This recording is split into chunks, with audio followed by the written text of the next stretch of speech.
आइए आज शरत चंद्र चट्टोपाध्याय की लिखी कहानी अभागी का स्वर्ग सुनते हैं। यदि आप इस चैनल पर नए हैं तो प्लीज़ सब्सक्राइब कर लीजिए। अभागी का स्वर्ग। एक 7 दिनों तक ज्वरग्रस्त रहने के बाद ठाकुरदास मुखर्जी की वृद्धा पत्नी की मृत्यु हो गई। मुखोपाध्याय महाशय अपने धान के व्यापार से काफ़ी समृद्ध थे। उन्हें 4 पुत्र 4 पुत्रियां और पुत्र पुत्री के भी बच्चे, दामाद, पड़ोसियों का समूह, नौकर चाकर थे। मानो यहाँ कोई उत्सव हो रहा हो। धूमधाम से निकलने वाली शव यात्रा को देखने के लिए गांव वालों की काफ़ी भीड़ इकट्ठी हो गई थी। लड़कियों ने रोते रोते माता के दोनों पाँव में गहरा आलता और मस्तक पर बहुत सा सिंदूर लगा दिया। बहू ने सास की देह को ढक दिया और अपने आंचल में पत्र, पुष्प, गंधमाला से कलरव से मन को लगा ही नहीं कि यहाँ कोई शोक की घटना हुई है। ऐसा लगा जैसे बड़े घर की गृहिणी 50 वर्षों बाद पुनः एक बार नई तरह से अपने पति के घर जा रही हो। शांत मुख से वृद्ध मुखोपाध्याय अपने पत्नी को अंतिम विदा देकर छिपे छिपे दोनों आँखों के आंसू पोंछकर कन्या और बहू को सांत्वना देने लगे। प्रबल हरिध्वनि राम नाम सत्य है से प्रातःकालीन आकाश को गुंजित कर सारा गांव साथ साथ चल दिया।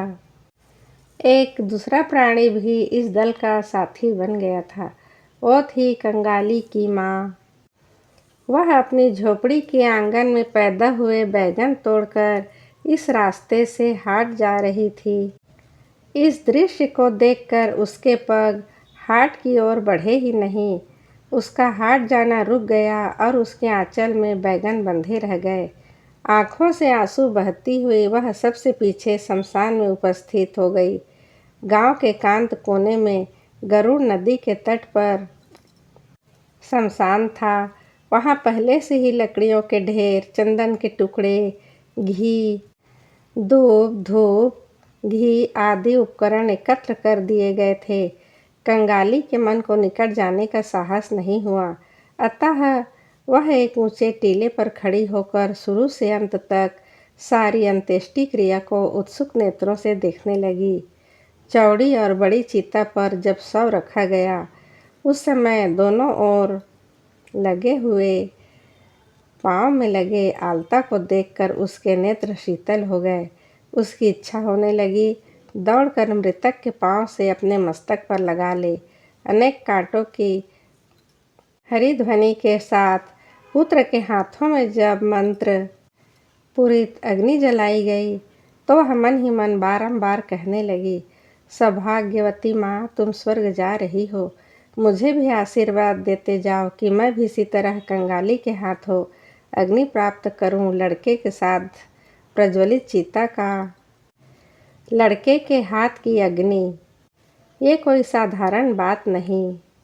पति, पुत्र, कन्या, नाती, नातिन, दास, दासी, परिजन, पूर्ण गृहस्थी को उज्ज्वल करते हुए यह स्वर्गारोहण देखकर उसकी छाती फूलने लगी। जैसे इस सौभाग्य की गणना ही वह नहीं कर सकी। सद्य प्रज्वलित चिता का अजरस धुआं नीले रंग की छाया फेंकता हुआ घूम घूम कर आकाश में उठ रहा था। कंगाली की माँ को उसके बीच एक छोटे से रथ की आकृति जैसी स्पष्ट दिखाई दे गई। उसे रथ के चारों ओर कितने ही चित्र अंकित थे। उसके शिखर पर बहुत से लता पत्र जड़े हुए थे। भीतर जैसे कोई बैठा हुआ था। उसका मुंह पहचान में नहीं आता था, परंतु उसकी मांग में सिंदूर की रेखा रंगी हुई थी। उसे देखते हुए कंगाली के मन दोनों आँखों में से आंसुओं की धारा बह रही थी। इसी बीच एक 15-16 वर्ष की उम्र के बालक ने उसके आंचल को खींचते हुए कहा, तू यहाँ आकर खड़ी है माँ, हाट नहीं जाओगी? अचानक ऊपर की ओर उंगली उठाकर व्यग्र स्वर में कहा, देख देख बेटा, ब्राह्मणी माँ उसे उस रथ पर चढ़कर स्वर्ग जा रही है। लड़के ने आश्चर्य से मुंह उठाकर कहा, फिर क्षण भर निरीक्षण करने के बाद बोला, दोपहर का समय हो गया माँ, अब उसे होश आया।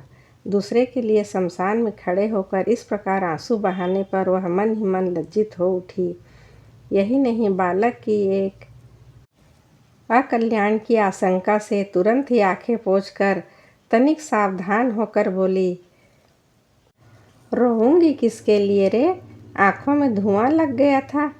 हाँ, आंखों में धुआं लग गया था, तू रो रही थी। माँ ने और कोई प्रतिवाद नहीं किया। लड़के का हाथ पकड़कर हाट पर पहुंची। फिर घाट पर जाकर स्नान करके घर लौट आई। शमशान पर होने वाले संस्कार के अंतिम भाग को देखना उसके भाग्य में नहीं बंधा था। संतान के नामकरण के समय माता पिता की मूर्खता पर विधाता अंतरिक्ष में बैठे हुए केवल हंसकर ही संतुष्ट नहीं हो जाते, तीव्र प्रतिवाद भी करते हैं। इसी से उनका संपूर्ण जीवन उनके स्वयं के नाम ही उसे जीवन पर्यंत चिढ़ाता रहता है। परंतु उस छोटे से कंगाली जीवन ने विधाता की इस परिहास से छुटकारा पा लिया। अभागी अपने अहोभाग्य एवं शिशु पुत्र कंगाली को लेकर गांव में बड़ी रही। उसका वही कंगाली आज बड़ा होकर 15 वर्ष में पधार रहा है। फिलहाल उसने वेद का काम सीखना आरंभ किया है। अभागी को आशा होने लगी है कि एक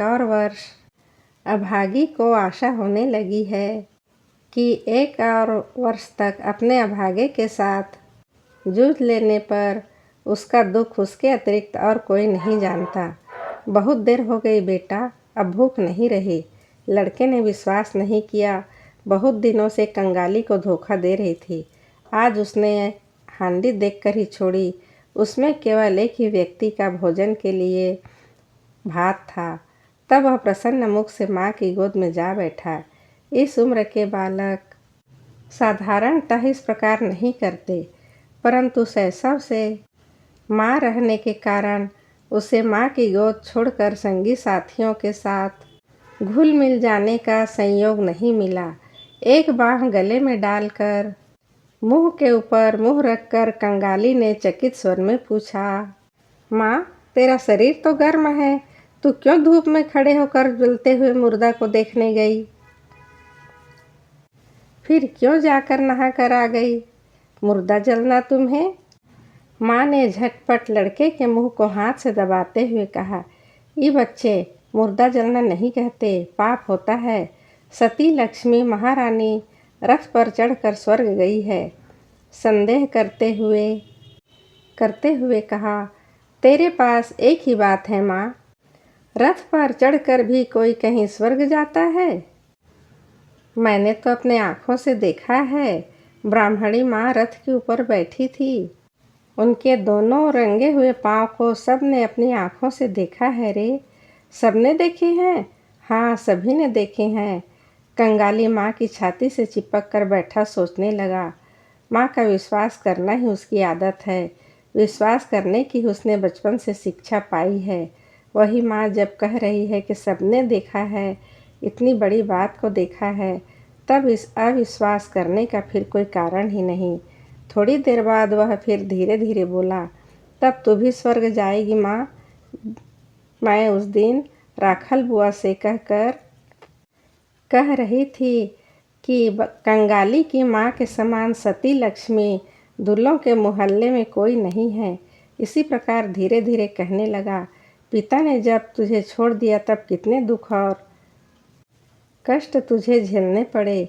फिर भी तुझे आशा थी कि कंगाली के बचने पर तेरा दुख दूर हो जाएगा। तूने एक दिन भी क्रोध नहीं किया। तेरे ना बचने पर मैं कहाँ बचता? बिना खाए पिए उतने दिनों में कब का मर गया होता।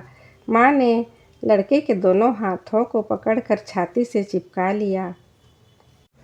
वस्तुतः अनेक प्रकार के परामर्श देने वाले लोगों के अभाव होते हुए भी सहायता करने वाला व्यक्ति उन दिनों कोई नहीं मिल पाया था। यही नहीं, और भी बहुत उपद्रव उसके साथ किया गया था। कंगाली, आज तुझे काम पर जाने की ज़रूरत नहीं। काम काज पर जाने का प्रस्ताव, ना जाने का प्रस्ताव कंगाली को बहुत अच्छा लगा, परंतु बोला, जलपान दे दो। आ तुझे कथा सुनाऊं। और नहीं लुभाना पड़ा। कंगाली उसी क्षण माँ की छाती से चिपक कर लेटते हुए बोला।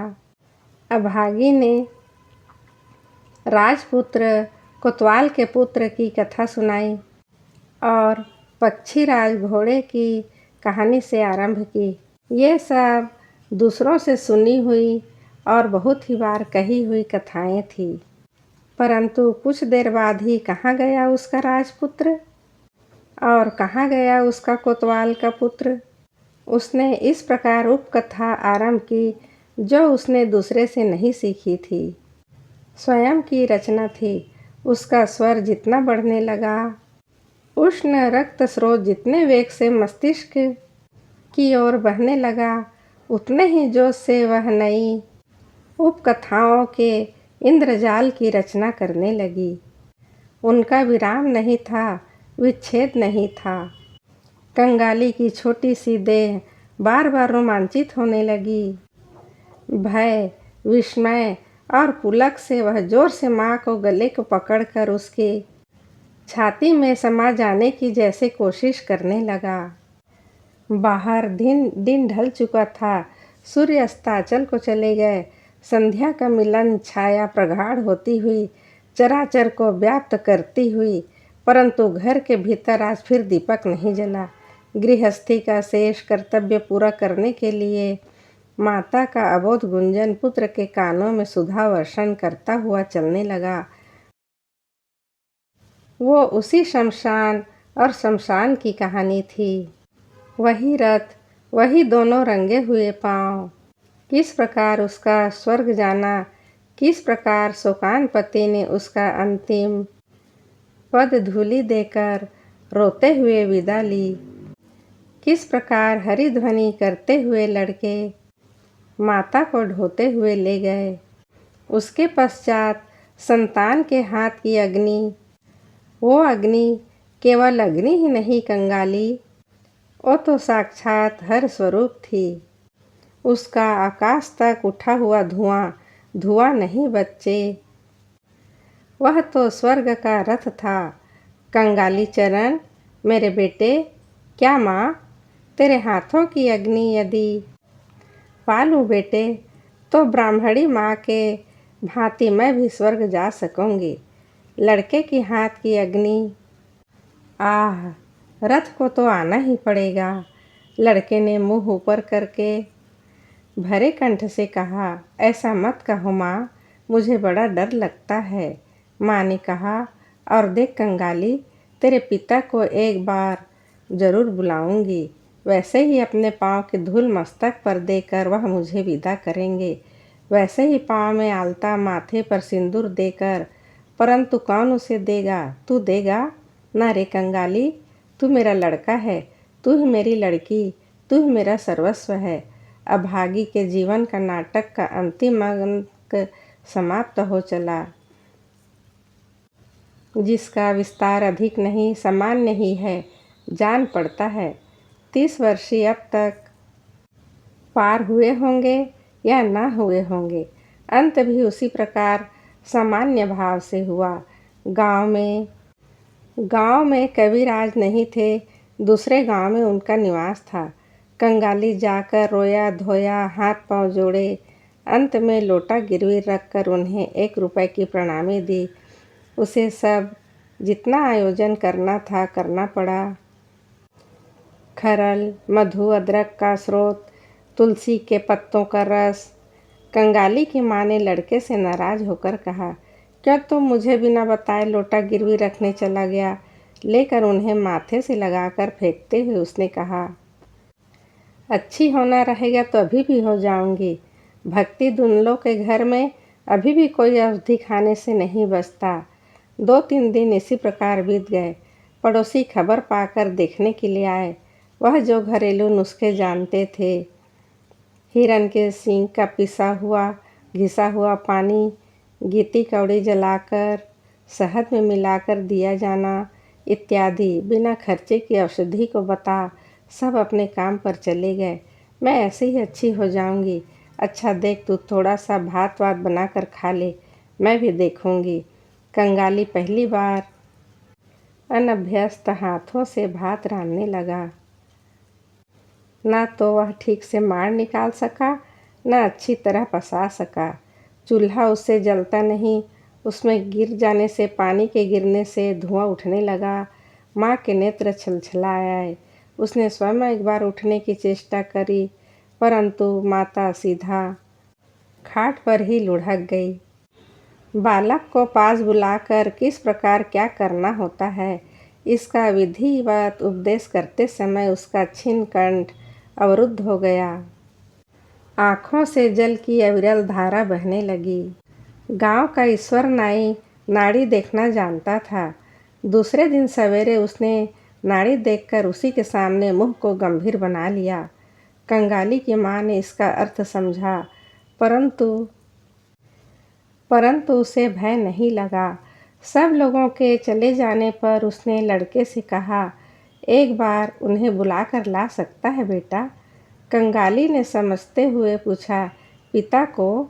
अभागी चुप रह गई। कंगाली बोला, वह आएंगे क्या माँ? अभागी को स्वयं भी संदेह था, तो भी धीरे धीरे कहा, जाकर कहना माँ केवल आपके पाँव की धूल चाहती है। वह उसी समय जाने को तैयार हो गया। तब उसका हाथ पकड़कर वो बोली, थोड़ा सा रोना धोना बेटा, कहना माँ जा रही है। कंगाली मेरा नाम लेते ही वह दे देंगे, मुझे बहुत प्यार करते हैं। प्यार उसे बहुत भी करते थे। वह रोता हुआ अपनी यात्रा पर चला गया। उसे उस समय अभागी को जरा भी होश नहीं था। मुंह पर मृत्यु की छाया पड़ रही थी। आँखों की दृष्टि संसार के कार्य को त्याग कर किसी अनजाने देश में चली गई थी। कंगाली ने रोकर कहा, माँ, पिता आए हैं। पिता की धूली लोगी ना माँ? शायद नहीं समझी। शायद गहराई तक संचित उसकी वासना ने संस्कार की भांति उसकी दबी चेतना पर आघात पहुंचाया। इस मृत्यु पथ के यात्री ने अपनी विवश भुजाओं को सैया से बाहर निकाल कर हाथ झुका दिए। रसिक हतप्रभ खड़ा रहा। पृथ्वी पर उसकी पद धूलि का भी कोई प्रयोजन है? इसे भी कोई चाह सकता है? ये उसकी कल्पना से परे था। बिंदी की बुआ खड़ी थी। उसने कहा, दो बाबा, थोड़ी सी पाँव की धूली दो। रसिक आगे बढ़ाया। जीवन भर उसने स्त्री को प्यार नहीं दिया, भोजन वस्त्र नहीं दिया, कोई खोज खबर नहीं ली। अब मृत्यु काल में थोड़ी सी पद धूली देते समय वह रो उठा। राखाल की माँ बोली, ऐसी लक्ष्मी ब्राह्मण कायस्थों के घर में न जन्म कर हम दुल्हों के घर में क्यों जन्मी? अब तो उसकी गति सुधार दो बेटा। कंगाली के हाथ से अग्नि पाने के लोभ में उसने अपने प्राण त्याग दिए हैं। अभागी ने के देवता ने परोक्ष में बैठकर क्या सोचा था पता नहीं, पर बालक की छाती में वो बात तीर की भांति बिंध गई। उस दिन का समय तो कट गया, पहली रात भी कट गई, परंतु सवेरे के लिए कंगाली की माँ और प्रतीक्षा न कर सकी। कौन जाने इतनी छोटी जाति के लिए भी स्वर्ग के रथ की व्यवस्था है अथवा नहीं, अथवा अंधेरे में पैदल ही जाना पड़ता है। परंतु यह समझ में आ गया कि रात पूरी समाप्त होने से पहले ही उसने इस दुनिया को त्याग दिया। झोपड़ी के आंगन में एक बेल का पेड़ है। कहीं से कुल्हाड़ी लाकर उसने चोट की अथवा नहीं की, परंतु जमींदार का दरबान कहीं से दौड़ा चला आया। उसने उसके गाल पर तड़ाक से एक चांटा कस दिया। फिर कुल्हाड़ी छीनता हुआ बोला, यह तेरा अपना पेड़ है जो काटने लग गया? हिंदुस्तानी दरबार तब उसे भी एक गाली देकर मारने चला, परंतु वह अपनी मरी हुई माँ के मृत्यु देह को छुए हुए बैठा था। उसके शरीर पर हाथ नहीं मारा। अशौच के भय से उसने उसे नहीं मारा। शोरगुल सुनकर भीड़ जमा हो गई। सब ने माना कि बिना आज्ञा के पेड़ काटना ठीक नहीं है। वह सब तो दरबान जी के हाथ पांव जोड़ने लगे कि कृपा करके उसे हुक्म दे दे। कारण बीमारी के समय जो कोई देखने आया था कंगाली की माँ ने उसी का हाथ पकड़कर अपने अंतिम संस्कार की अभिलाषा व्यक्त कर गई थी। दरबान भुलावे में आ जाने वाला पात्र नहीं था। उसने हाथ हिलाकर कहा, यह सब मेरे सामने नहीं चल सकता है। जमींदार कोई ऐसा व्यक्ति नहीं है। कोर्ट कचहरी में उनके कार्य हैं। सब लोग दरबान से निरर्थक विनय प्रार्थना करने लगे। दौड़ता हुआ एक कचहरी वाले मकान में पहुंच गया। उसने लोगों के मुंह से सुना था कि प्यादे लोग घूस लेते हैं। उसे निश्चित रूप से विश्वास हो गया था कि इतने बड़े असंगत अत्याचार की बात अगर मालिक को जाकर बता दी जाए तो इसका कोई प्रतिकार हुए बिना नहीं रहेगा। वो कर्मचारी को जानता नहीं था। मात्रहीन बालक शोक और उत्तेजना से उपरांत होकर एकदम ऊपर चढ़ता चला गया। कंगाली ने भयभीत हो आंगन में उतरकर खड़े होकर कहा। कंगाली ने कहा, हम लोग दूल्हे हैं। दूल्हे? दूल्हे के मुर्दे के लिए लकड़ी का क्या होगा? सुनो तो। कंगाली बोला, माँ मुझे अग्नि के लिए कह गई हैं।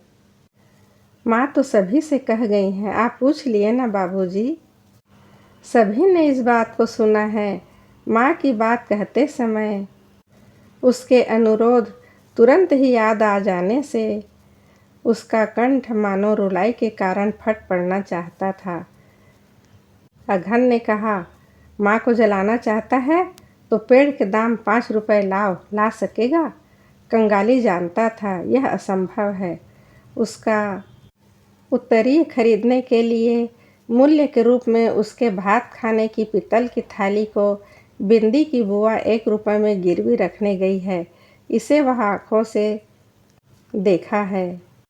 उसने गर्दन को हिलाया। नहीं। अघन ने मुंह को अत्यंत विकृत बनाते हुए कहा, नहीं तो माँ को ले जाकर नदी के बहाव में बहा दे। किसके पेड़ पर तेरा बाप कुल्हाड़ी चलाने जा रहा है? पाजी, अब भाग। बदमाश, अब भाग यहाँ से।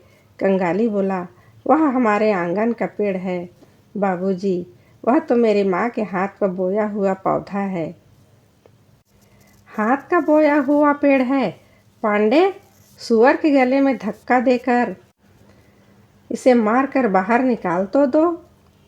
पांडे ने आकर गले में धक्का दिया और ऐसी बातें कहीं जिन्हें केवल जमींदार के कर्मचारी ही कह सकते हैं। कंगाली धूल झाड़ कर उठ खड़ा हुआ, धीरे धीरे बाहर निकल गया। क्यों उसने मार खाई? क्या उसका अपराध था? लड़का इसे सोच भी नहीं पाता था। गुमास्ते के निर्विकार हृदय में दाग तक नहीं पड़ा।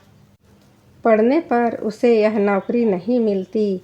कहा, परेश, देख तो इस बेटा का लगान बाकी पड़ा है कि नहीं। इसका जाल बाल जो कुछ भी हो छीन कर रख लेना। अभागा भाग कर जा सकता है। मुखर्जियों के घर श्राद्ध का दिन बीच में केवल 1 दिन बाकी है। समारोह का आयोजन गृहिणी के उपयुक्त होने का प्रयत्न हो रहा है। वृद्ध ठाकुरदास स्वयं देखरेख करते हुए घूम रहे हैं। कंगाली ने आकर उनके सामने खड़े होकर कहा, पंडित जी, मेरी माँ मर गई है। तू कौन है? क्या चाहता है? तेरी जाति में कोई कब जलाया जाता है? व्यस्त भाव से इस ओर कहीं जा रहा था। उसके कान खड़े हो गए। कुछ सुनते हुए कहा, देखते हैं भट्टाचार्य महाशय, ये सब ब्राह्मण कायस्थ हो जाना चाहते हैं। कहकर काम की जल्दी में और कहीं चला गया। कंगाली ने और प्रार्थना नहीं की। इन 2 घंटों के अनुभव से संसार में जैसे वो एकदम बूढ़ा हो गया था। चुपचाप धीरे धीरे अपनी मरी हुई माँ के पास जाकर उपस्थित हुआ। नदी की धार के पास गड्ढा खोदकर अभागी को सुला दिया गया। राखाल की माँ ने कंगाली के हाथ में पुआल के काटी जलाकर दे दी। उसी से माँ के मुख को स्पर्श कर हटा दिया। तब उपरांत मिट्टी से ढककर कंगाली के माँ के अंतिम चिन्ह को भी विलुप्त कर दिया। सब अपने कामों में व्यस्त हो गए, परंतु उस पुआल की आटी से जो थोड़ा सा धुआं ऊपर उठ रहा था, उसकी ओर और अपलक देखता हुआ कंगाली मुग्ध दृष्टि से स्तब्ध खड़ा हुआ था। ये थी शरत चंद्र चट्टोपाध्याय की लिखी कहानी अभागी का स्वर्ग। यदि आप इस चैनल पर नए हैं तो प्लीज़ सब्सक्राइब कर दीजिए। आपका दिन शुभ हो, मंगलमय हो। आप सदा हंसते रहिए, मुस्कुराते रहिए। राधे राधे।